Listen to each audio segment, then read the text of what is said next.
নমস্কার বন্ধুরা, উড়ানের আজকের পর্বের রিভিউ নিয়ে আমি চলে এসেছি তোমাদের সামনে। বাংলা সিরিয়াল সমাচারে তোমাদের স্বাগত জানিয়ে আজকের পর্বের রিভিউ আমি শুরু করছি। শুরুতেই যেটা আমরা দেখতে পাচ্ছি যে পূর্ণিমা পূজা আর মহারাজকে বলছে যে তোমাদের এই ঘরে যা যা প্রয়োজনীয় সামগ্রী তোমরা নিয়ে নাও, নিয়ে এই ঘরটা খালি করে দাও। তখন তো মহারাজ বলছে মানে কিছু বুঝতে পারলাম না। বলছে হ্যাঁ, এই ঘরটা খালি করে দাও, এই ঘরটা অনেকটাই বড় তো, আর শিবের শ্বশুরবাড়ি থেকে তো প্রচুর জিনিসপত্র এসেছে, রাখার জায়গা নেই, ওদের ঘরটা তো ছোট, তো এই ঘরটাতে ওরা সুন্দরভাবে অ্যাডজাস্ট করে নিতে পারবে ওদের সমস্ত জিনিসপত্র নিয়ে। মহারাজ তখন বলছে যে বললেই হয়ে গেল নাকি, এটা আপনার জুলুমবাজি? মহারাজ তখন বলছে জুলুমবাজি হচ্ছে, আচ্ছা ঠিক আছে আমিও দেখছি, এই বলে নিচে চলে যায়। নিচে তো ওদিকে সব সোফা টোফা নিয়ে শিবরা সব কথা বলা বলি করছে। দেখে মনে হচ্ছে শিবু এখন পাল্টে গেছে, ও শাশুড়ির দেওয়া এত কিছু জিনিসপত্রের লোভও সে আর সামলাতে পারছে না, সেও আস্তে আস্তে বিক্রি হয়ে যাচ্ছে। সে বলছে দাদা কিছু বলবে না, মেজদা কিছু বলবে না, যাই মেজদার ঘরে গিয়ে জিনিসপত্রগুলো বরঞ্চ আমি রেখে আসি। এরপরে মহারাজ তো নিচে নেমে এসে বলে না, একদম না, আমার ঘরে কোনো জিনিসপত্র যাবে না। শিব তখন বলছে কেন রে, এইটুকু তুই হেল্প করতে পারবি না? শিব বলছে ওর বাবাকে যে বাবা একটু মেজদাকে বোঝাও না। তখন বলছে দাঁড়া দাঁড়া, ঘরটা ওদের তো। তখন সোমনাথ বলছে কি ওদের ওদের করে যাচ্ছ, জুলুমবাজি নাকি? তখন প্রিয়াঙ্কা আবার বলছে অকাত আছে নাকি ওই ঘরে থাকার, এইভাবে বলছে। তখন মহারাজের বাবা বলছে অকাত? অকাত মানে কি বলতে চাইছো? বাড়িটা আমার, ও আমার ছেলে, ও এখানে ওর অধিকারে থাকে, কথাটা একটু সামলে বলো, এভাবে প্রিয়াঙ্কাকে বলছে। মহারাজ শিবকে বলছে জিনিসগুলো তোদের জন্য পাঠিয়েছে, তোরা তোদের ঘরে রাখবি, আমাদের ঘরে কেন?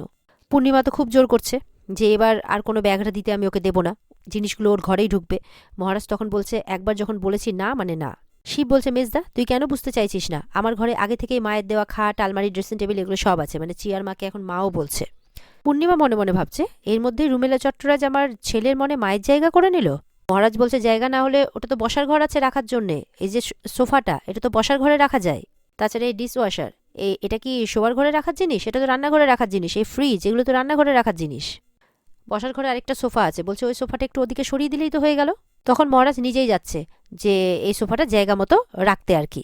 পূর্ণিমা আবার সেটাতেও বাধা দেয়, বলে একদম তুই হাত দিবি না, তুই পুরো বাড়িটাকে নিজের সাম্রাজ্য ভেবে বসে আছিস নাকি, বলে আজকে ওর এই গোমর আমি ভাঙবো। পূজা বলছে যে মা এইসব সোফা, ডিশওয়াশার, ফ্রিজ এগুলো যদি আপনি মানে শোবার ঘরে রাখেন তাহলে তো হাঁটা চলার জায়গা থাকবে না। তখন বলছে বা আরে, মোর যে কোন নবাবী ঘরের মেয়ে, একেবারে হাঁটার জন্য একদম বিশাল জায়গা ছিল নিজের বাড়িতে, ভিখারি ঘরের তো একটা মেয়ে, এইভাবে পূর্ণিমা বলছে পূজাকে।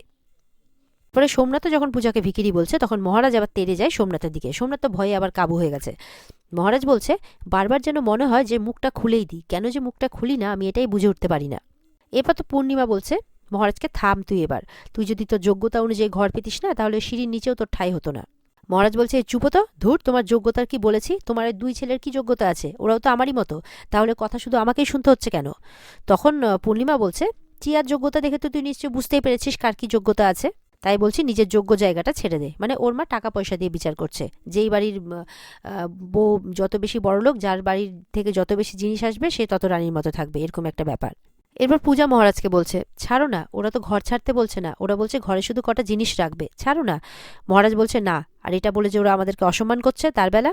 মহারাজ বলছে শোনো তুমি যাই বলো, আমি অন্য কারোর কথায় রাস্তা ছাড়বো না। এরপর মহারাজের বাবা পূর্ণিমার হাত ধরে বলছে যে অহেতুক জেদাজেদি করো না, কিন্তু এইভাবে ছেলেতে ছেলেতে ভাগাভাগি করে দিও না, সবার মনে কিন্তু এরকম বিষ ভরো না, সংসারে অশান্তি ডেকে এনো না তুমি, পূর্ণিমাকে বলছে। মহারাজের বাবা বলছে যেখানে একটু অ্যাডজাস্টমেন্ট করলে সবার মধ্যে সবকিছু ঠিক হয়ে যায়, সেখানে তুমি কেন এরকম যুদ্ধ লাগাচ্ছ পূর্ণিমা? তখন শিব বলছে বাবাকে যে তাহলে মেজদা একটু অ্যাডজাস্টমেন্ট করতে পারছে না কেন? তখন তার বাবা শিবের উপরে রেগে যায়। মহারাজও অবাক হয় যে শিব পাল্টে গেল। সোমনাথ বলছে বলবে না তো, আমার ক্ষেত্রে তাই করেছে, তোর ক্ষেত্রে একই অবস্থা। প্রিয়াঙ্কা বলছে বলবে না তো, আসলে ওনার কাছে তো ওনার মহারাজই হচ্ছে ওনার একমাত্র ছেলে। পূর্ণিমা তখন বলছে এবার থেকে এই বাড়িতে যে যার যোগ্যতা অনুযায়ী মানে জায়গা পাবে। মহারাজ বলছে মানে? বলছে যে যার ইনকাম যত বেশি সে তত বড় ঘরে থাকবে, যার ইনকাম যত কম সে তত ছোট ঘরে থাকবে। সেই অনুপাতে শিবরা থাকবে সব থেকে বড় ঘরে, মানে মহারাজদের ঘরটাতে, আর মহারাজরা থাকবে নাকি স্টোর রুমে, এটাই তার নাকি বিচার। পূজাকে বলছে এই যে এত বড় শহরে একটা এত বড় ঘর পেয়েছো, এতগুলো ফার্নিচার, জানো এরকম ঘর পেতে ফার্নিচার সহ কত ভাড়া দিতে হয়, মানে কত ভাড়া দিলে এরকম একটা ঘর পাওয়া যায় জানো? পূজা তো অবাক হচ্ছে, বলছে মা এগুলো কি বলছেন আপনি? বলছে ওই ঘরটার ভাড়া দেওয়ার ক্ষমতা তোমাদের আছে? তোমাদের তো বাড়িটাই ছেড়ে দেওয়া উচিত। এই টাইপের যুক্তিহীন কথাবার্তা বলে যাচ্ছে পূর্ণিমা। মহারাজের বাবা বলছে কোথায় মা হয়ে সন্তানদের সমান চোখে দেখবে তা না, তুমি সবার মধ্যে ভেদাভেদ করছো। বলছে কেন করছি, তার নিশ্চয়ই কারণ আছে। আমি এটা করছি তার পিছনে অবশ্যই কারণ আছে। আমিও চাই যে আমার সমস্ত সন্তানরা ভালো থাকুক, সুখে থাকুক। আর মহারাজ এই জায়গাটা করেছে শুধুমাত্র ওরই দোষে। আজকে যে ওকে আমি এতটা গালমন্দ করছি সেটা ওরই জন্য করছি। পূজা তখন বলছে, ছাড়ো মিস্টার মাথা গরম, চলো আমরা বরঞ্চ স্টোর রুমেই থাকবো। মহারাজ বলছে, না, এর আগেও আমি স্টোর রুমে থেকেছি, কিন্তু এখন আর আমি থাকবো না। আর মাকে বলছে যে, মিসেস মুখার্জি, আপনি যা যা কথা আজকে বললেন তার সব উত্তর কিন্তু আমার কাছে আছে, কিন্তু সেই উত্তর আজকে আমি আপনাকে দেব না। বলছে, এই পরিবারে আমরা টাকা কন্ট্রিবিউট না করতে পারলেও এই পরিবারের জন্য যা কাজ করি উল্টে আমাদেরই টাকা পাওনার কথা, মানে টাকা পাওয়ার কথা। কারণ পূজা যেভাবে সবার ফাইফরমাস খাটে, আমি যেভাবে করি, তাতে টাকাটা আমাদেরই পাওয়ার কথা। আর আপনি ঘর ভাড়া চাইছেন তো, সেই ব্যবস্থাও আমি করব। এবারে মহারাজ উপরের ঘরে চলে গেলে পূজা তো মিস্টার মাথা গরম করছে। তখন পূর্ণিমা বলছে, মিস্টার মাথা গরম করে ন্যাকামো না করে একটু বোঝালেই তো পারতে। তোমাদের ঘরে যদি একটু জায়গা দিতে তাহলে কি এমন মহাভারতটা অশুদ্ধ হয়ে যেত শুনি।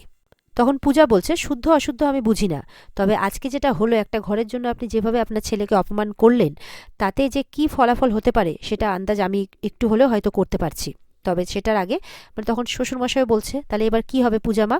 বলে, জানি না আমি কি হবে বাবা, তবে আটকাতে হবে। এই বলে উপরে চলে যায় পূজা। ওপরে গিয়ে দেখছে যে মহারাজ ব্যাগে জিনিসপত্র গোছাচ্ছে, কিছু জামা কাপড় গোছাচ্ছে, কিছু জরুরি জিনিসপত্র নিয়েছে। এবার পূজার ব্যাগটাও নিচ্ছে। পূজা তো জিজ্ঞাসা করেই যাচ্ছে, কি হলো, কি ভাবনা চিন্তা করছো, যা করছো একটু ঠান্ডা মাথায় ভাবো, কি করছো।